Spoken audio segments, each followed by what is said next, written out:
Hello everyone, welcome to sqadia.com. I'm Uzair Hashmi and today we are going to have a look on the cell cycle and how it plays very important functions in the regulation of metabolization, metabolism, and we are going to have a look on what are the different steps that plays a critical function in the establishment of different checkpoints as well. So let's get started. This particular sections, and we are going to start off with the discussion of different phases of cycle, and we are going to start off with the cell introduction, and we are going to see what are the different phases of the cell cycle and how they play an important functions for the synthesis and for the formation of individual substances. We are going to start off with the discussion of G0 and G1 phase, then we'll move towards the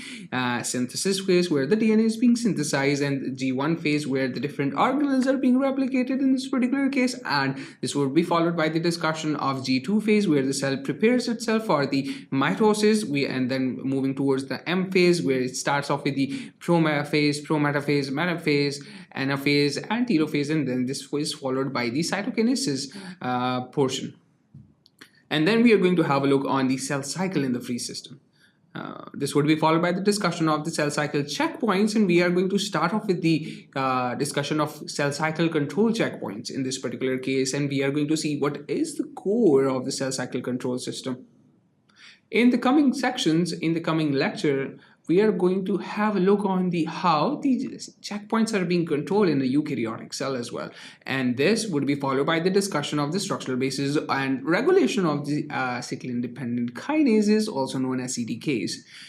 This is going to be followed by the discussion of the roles of cyclins in the cell cycle, and we are going to have a look on what are the different types of cyclins that are being present. This is going to be followed by the discussion of the proteolysis controlled by SCF and APC, and we are going to see how these, of course, both SCF and APC are ubiquitin ligases and how they play an important functions in the establishment of proteolysis by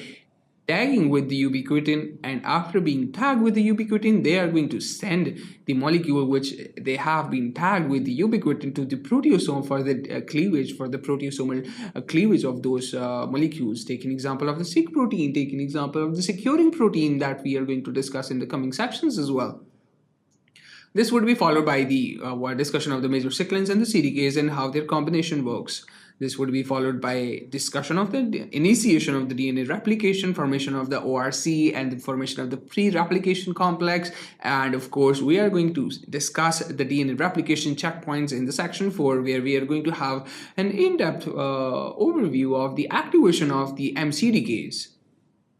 This is going to be followed by the DNA replication checkpoint, and also we are going to have a look on what happens when there is a case of unreplicated DNA, when there is a case of damaged DNA, how different p53 molecules are being produced, which basically cause the transcriptional activation of p21 followed by the activation of p27, and this would be followed by the, of course, activation of MDM2, which basically arrests the cells in that particular phase, whether it's Z1 phase, whether it's G1 to S transition, whether it's synthesis phase, where it's the late step of the mitosis as well, where the chromosome aggregation checkpoint was also being present.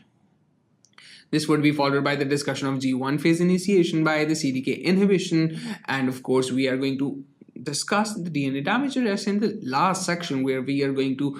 have an in-depth view of the mechanisms that plays an important function in controlling the S phase initiation. We are going to have a look on the role of the G1 cyclin CDKs in the activation of the S phase and in the transition from G1 to S phase, and how Sic proteins plays an important functions in inhibition and also in the activation after being phosphorylated by G1 CDK cyclins molecules.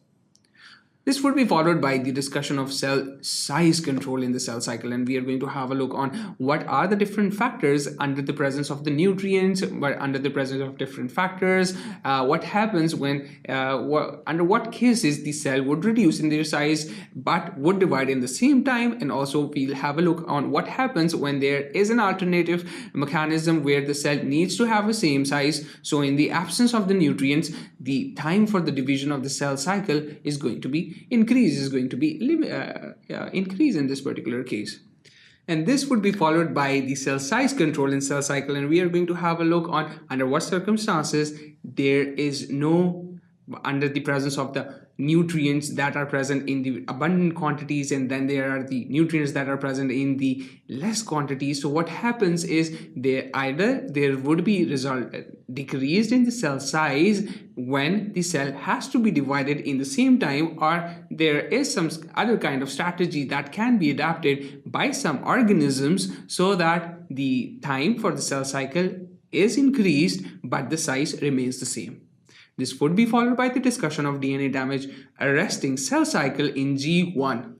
So I hope you're excited to learn more about cell cycle. Keep watching sqadia.com. I'll see you in the coming sections.